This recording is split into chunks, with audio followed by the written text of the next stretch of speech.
What's going on, you guys? I wanted to do this quick video, walk you through one of our clients, Dawson, that has been spending over $30,000 in Google Ads every month and getting about 45 deals every single month in one of the toughest markets in the United States, San Francisco. Now, this client is special because he uses multiple of our services, the Hustle Media Agency services and GetSellers.io pay per lead.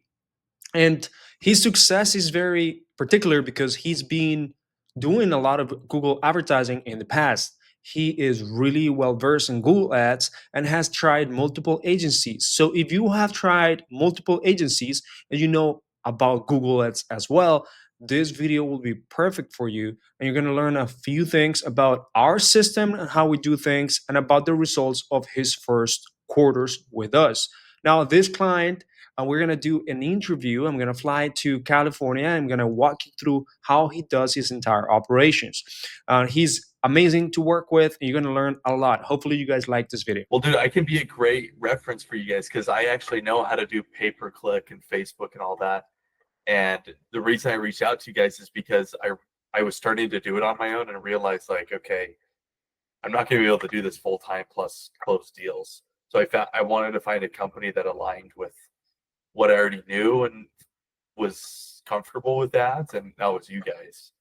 Nice. And yeah, now I can just close deals. I don't have to worry. So this case study is actually incredible because this person came in from using other agencies and having weak results and not having an ROI to using us and actually getting good results. And I'm going to go over the actual campaign, the Google Ads account, and how everything looks like on his end with some results as well.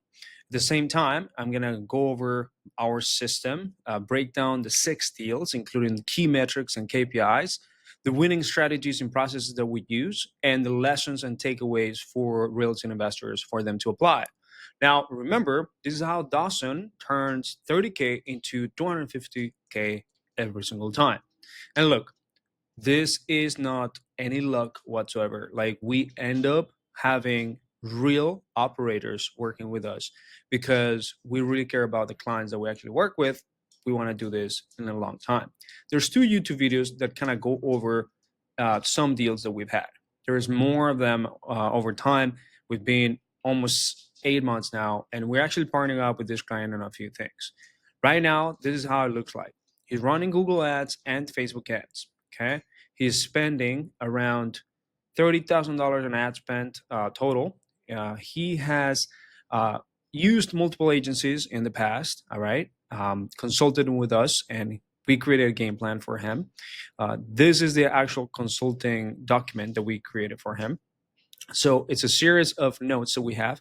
We understand his offer, his background, the marketing that he had before working with us, the team structure, the systems, the constraints, KPIs, the sales process, and the goals. All right. Now we go over our system, which is the precise AI partner search method. It consists on different levers: technology with a good lead management system, precise marketing, all right, with great leverage of media, a starting turning point, a starting ad spend number that we want to do. Now, in this case, we ended up doing $5,000 a month to get started. The right leverage of labor with a fractionalized call center, and our partner conversion method, which is our proprietary way to actually get conversions go up, and the way that we actually support and scale for the next 6 months. And we also gave them a good deal with our other company, Remote Latinos. So we went through that, we created a game plan for him, and then we applied that methodology, right? And he's been consistently having 5x ROI. Now, we had an onboarding session with him, and we gave him a few tactical points that he would be using right away, where he would be having a technical call, an onboarding call, scheduled check-in, onboarding, things that he should be doing in order to become successful. And then after that, he started getting launched, and now he has deals. Here's the first deal and how everything happened. He had about a $25,000 deal done. The ARV, we currently don't have data for this one, but the acquisition price was about $1,200,000. The projected sales price actually was $1,225,000. Now his assignment fee was about 25K. This was the first deal that he ever had, the first one. Now this client has been doing now consistent 4 deals a month. Now the time to close, okay, has been 8 days. This is the time that it took him to actually get it on the closing as a wholesale deal. Now, just mind that Dawson is actually located in California, San Francisco, which is one of the toughest areas in the United States. Okay? Motivation of the seller was that the mother-in-law had a heart attack and strokes and needed to move into assisted living. The property was too large for her, and the family wanted to sell quickly. The seller already had a 1.2 million offer from another buyer, but he didn't fully trust them. Dawson instead built strong rapport through multiple conversations, reassured the seller, and secured the deal by slightly outbidding the competition. Now, I'm going to go over a specific conversation that I had with Dawson about his techniques, because his techniques are things that you can actually use during your sales process. And so those are skills that you can apply them to start closing more deals. Now, here's a overview of his process. Immediately call the seller, building rapport. So calling within 30 seconds of the seller submitting the form. Competitive offer negotiation. So the seller mentioned he had $1.2 million offering from another investor. He locked it up at 1.2 to 225, but later negotiated price dropped to 1.2 million, and then leverage strong buyer relationships, which Dawson immediately contacted a repeated buyer, and he knew that it was active in the area so that he could actually just wholesale it to that person. The buyer, flipper, real estate agent was already interested before knowing the contract price. Now, quick execution, at the moment of working with us and getting this deal done was absolutely essential here. So again, speed and trust, right? Problem solving, buyer network leverage, and a strategic negotiation. We go over this in our partner conversion method because we want to be able to transfer over those skills and benchmarks that our clients have in order to get deals done. Here's a key success factor: fast response time, called within 30 seconds of lead submission, trust building, and close the deal, $25,000 profit, and this one was Facebook. Okay, now PPC. There's our 2 deals I want to go over. Deal number 2, church property wholesale assignment. It was a purchase price of $50,000 and sold for $100,000. Profited $50,000. Challenges was that the seller had no proper documentation, title issues, required extra legal work. And here's one thing that happened: he had persistency and creative deal structuring, which resulted in a good profit. Now, deal 3, single family flip, purchase price $550,000, originally negotiated down to $450,000 by actually having good sales skills and negotiation. And repair estimates were about 30 to 40K, and ARV was about 775K, estimated profit about $100,000 plus. And he had a few challenges that he found from the seller. The seller's daughter was destroying the property, and the seller needed a fast way, easy close, so that this ultimately continue happen. Okay. Now, huge takeaway: jumping to high quality leads ASAP wins the deals. Here's a summary of the key metrics. So 2 deals closed from PPC. This happened in his first 60 days. All right. Total assignment fees about 150K. Ad spend was about 27K.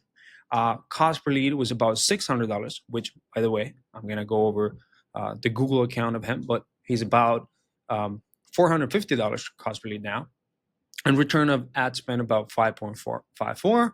And time to close deals range from 1 hour to 1 week. Now, 3 of these deals right here, one ultimately took about 2 months, and the other one was about 21 days. The other one was about 7 days. There's different time to contract, time to deal happening in here.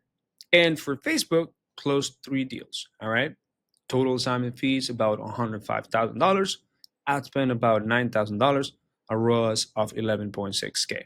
Now, right now, at this current moment, he's spending about $23,000 per month on ad spend on Google when he started at 6K.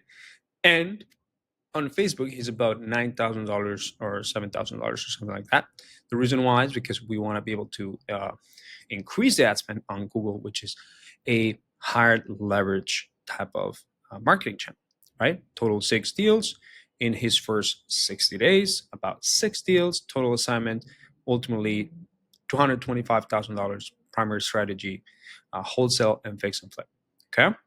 Now, we have the full case studies of those right in here, and that was an amazing case study. Now, here's actually one guide that I actually have for his sales process. So the way he actually does it is very interesting, and I go over this in a few things. Okay. So he engineers a two-call closing structure, discovery and offer call. All right. And then he makes sure that handles objections early in the discovery. All right. And then uncovers everything that needs to actually be uncovered for this to actually move forward or not move forward, actually. Handles beliefs from sellers about the potential cost of them not actually moving forward. And then it gives them a homework before their appointment that he actually goes and see in person. This is essentially going to be a personalized video and a personalized credibility package that actually walks through all the things that is going to differentiate himself from the competition. Then in the offer call, he ultimately does a closing, right? But he's faster than the competitors. Now, speed, trust, strategic negotiation, creative problem solving, leverage high quality leads is important here. But here's the thing, what I want to talk about the system. And the system actually has 5 parts on the Precise AI partner search method. Okay. So here's how actually the marketing scaling roadmap that we actually have. So right in here, we have the lucid chart that is opening is actually split into a few things. So our operating system right now, the way the Precise AI partner search method works is that one, we have technology leverage, a lead management system where we ultimately get people on the phone. Okay. One of the few things that we need to do before we think about deals is reverse engineer how we're going to get those deals and get the KPIs done. If you don't have leads, if you don't have appointments, if you don't have offers, right, nothing happens. But those leads cannot be created into appointments if you don't have the proper communication channels, proper systems and automations workflows. That's why we got to take care of technology first. Second thing is choosing the right channel. Yes, there's many ways to do it. There's Facebook and Google. In this case, we actually went over 2 different channels. All right. So now he's spending $23,000 a month in Google and about $7,000 to $9,000 on Facebook. But we choose the right channel to actually leverage the right media. We ultimately stabilize the channel, created right expectations, right? We optimize the channel. We set target KPIs and tracking. We scale the ad spend after we got in return, and we understand the mistakes into getting into contracts by optimizing for conversion.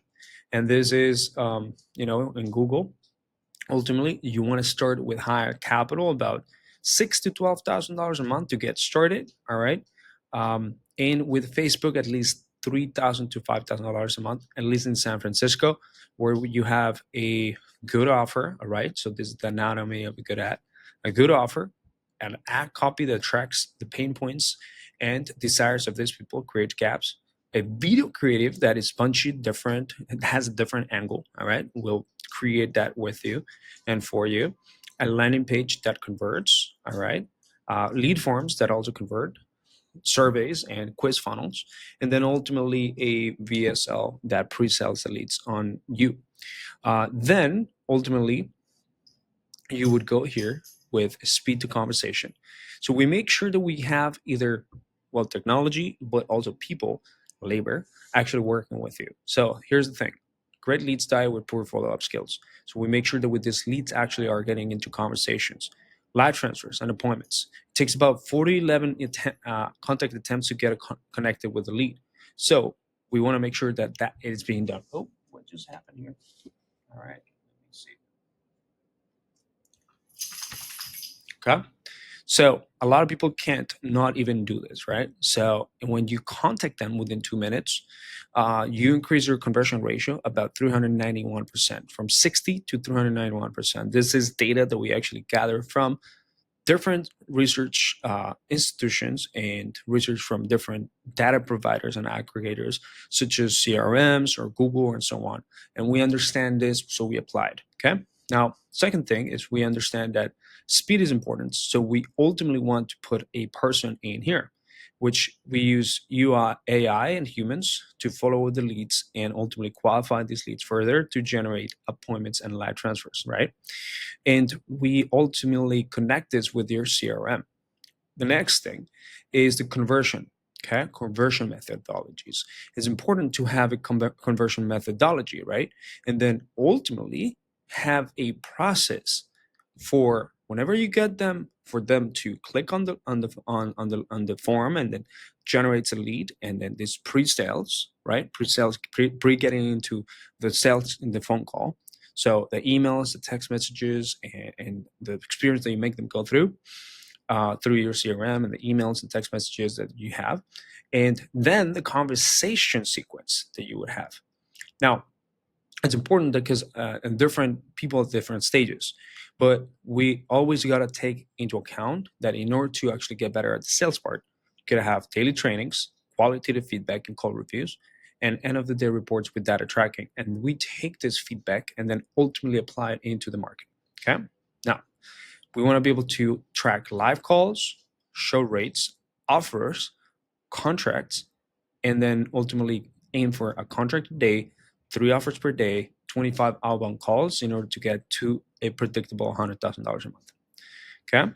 Now, there are certain metrics that we want to be able to track every single time and then have qualitative feedback loops with you so that we can get the campaign better. The last thing is scaling the ad spend. Okay. So in order to scale the ad spend, it's another type of framework. And we're going to go through that, but it's very important to have that into account. So here's one example. So here's an ROI calculator. So let's just say, for example, in here. So you're spending at the beginning $3,000 on ad spend. Okay. Your cost per lead is $150. Let's just say you convert 1 out of 20. Okay.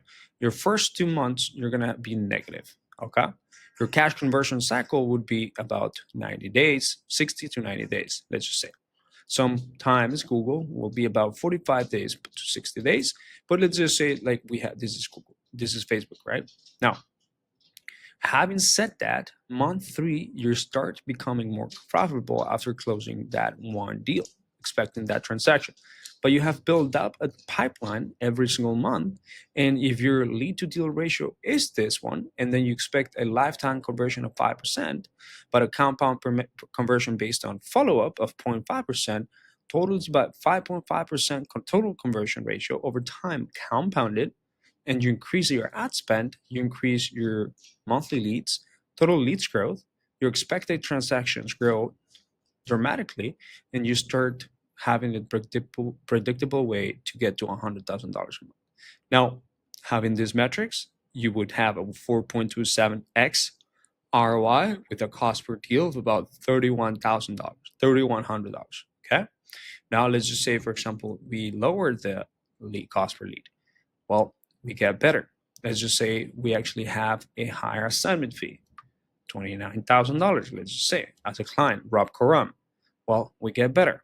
But let's just say you keep your assignment fees low, okay, $15,000. Well, your ROI is going to be low. So always have a higher cost per, higher deal size and a lower cost per acquisition. That is actually improved by 4 things: your skills and sales, your offers that you give to your sellers, your follow-up and nurture processes, and your mindset at the end of the day. Okay. Now let me go back to this.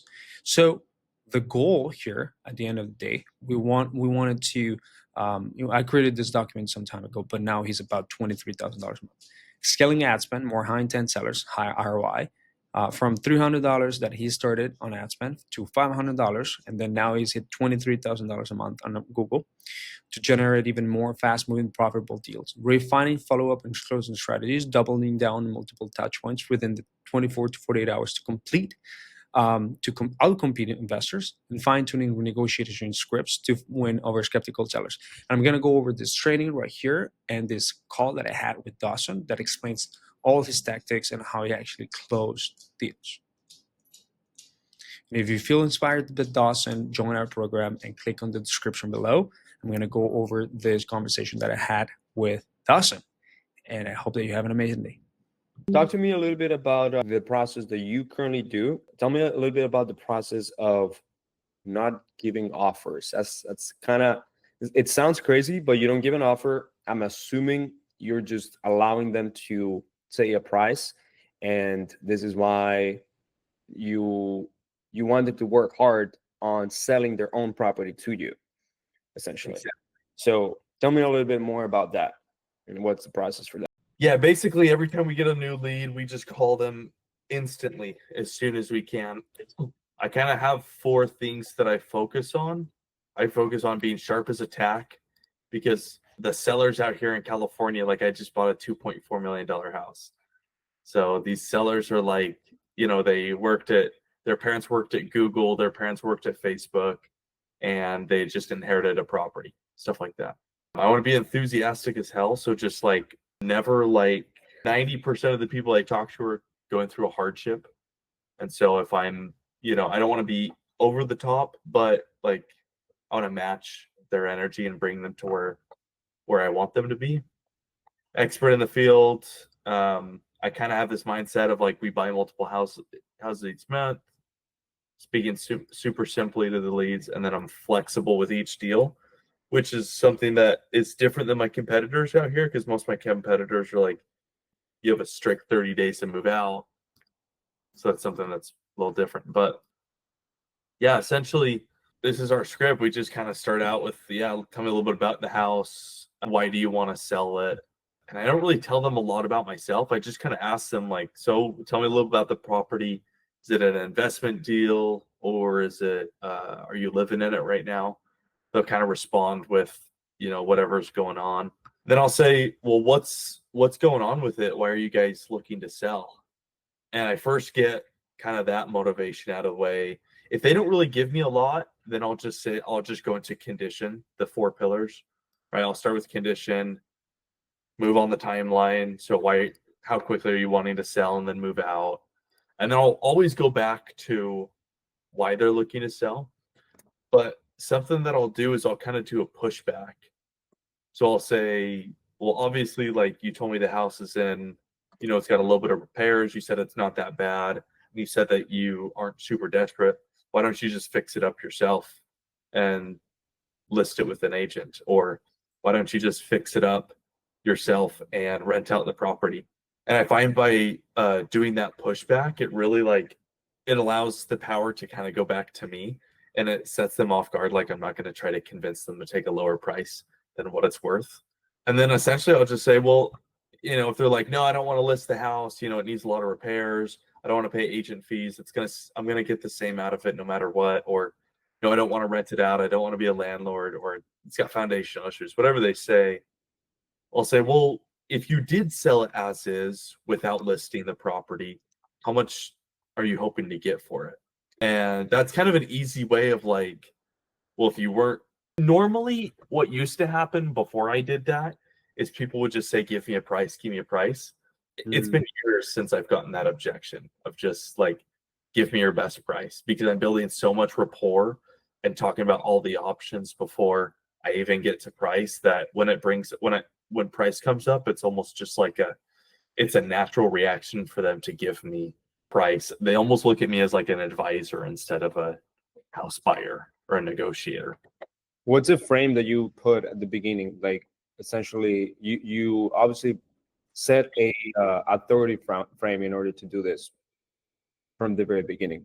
So I just ask a lot of questions, just like, why do you want to sell? If they're talking about the process, if they start asking me questions, that's when I'll explain stuff. So I'll just ask them like, why do you want, or is the house is it your house? Is it investment property? And then sometimes if they're asking questions like, so how quickly could this happen? I'll be like, well, we're pretty flexible. We just closed on a house last week in 7 days. So we can do it as quick as a week. And then do you need extra time to move out? And I'll just kind of spin it back and keep asking these questions while answering them. And then I'll say something like, yeah, we buy about 4 to 6 a month. So as long as it's a win-win situation, we'd be more than happy to do the deal with you. It's got to make sense, obviously, for you and then for us on the back end. And they're like, yeah, totally. They kind of accept that we're going to make a profit on the deal. Okay, that's cool. All right. So how do you learn this? I mean, did you put this together by yourself, or do you have a mentor that kind of like help you put this together? So I started on my own in 2019 and I failed. I sucked because I didn't know what to do. And so I got married, and two of my new brother-in-laws were really big into the wholesaling and flipping space. One of them have you ever heard of 7-figure flipping? Yeah. So my brother-in-law started that and then sold it to Bill Allen. He's the guy that owns it now. Kind of like my sales process of like kind of the pushback. You never really, not that we never give an offer. We'll give an offer like as a very last case scenario, but we go through a lot before we do that. So basically, I'll have that first call with them. I'll ask them, and a lot of times people won't give me a number on that first call, and I'll say, okay, well, let me run some numbers on this. And it like if they're saying like, well, give me a price, give me a number, I'll say, well, yeah, let me run some numbers on this. I mean, if you had a range of what you'd like to sell it for, realistically, what do you need out of the house? Or I'll ask like, okay, I'll run some numbers on this. Do you mind if I ask what you guys owe? And then they'll say like 300,000. So okay, how much cash do you need on top of that for it to make sense for you? I'll get that. And then I'll usually have a second call with them where I'll confirm. Confirming is really big. And I use the what if step. So I'll usually have like an in-person appointment set if it's like local to my area. And I'll say, so just to confirm before I come out, I'm not saying we can do this. I've got to see the property, but if we can get you the 600,000 that you're asking about, if we could get you the 2-week close and then give you another 2 weeks to move out and buy it as is, that's what you're looking for. You'd be good to go with that, right? And then if they say like no, I'll just circle back like, okay, what do you need? Or if they need 600 and I need to be at 500, I'm like, listen, I think we're really close. I don't know if I can get you the 600. What if, I'm not even saying I can do this. I need to come out and see the property.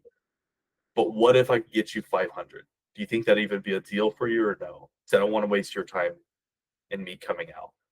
And a lot of times they'll just be like, yeah, no problem. That'd be a deal.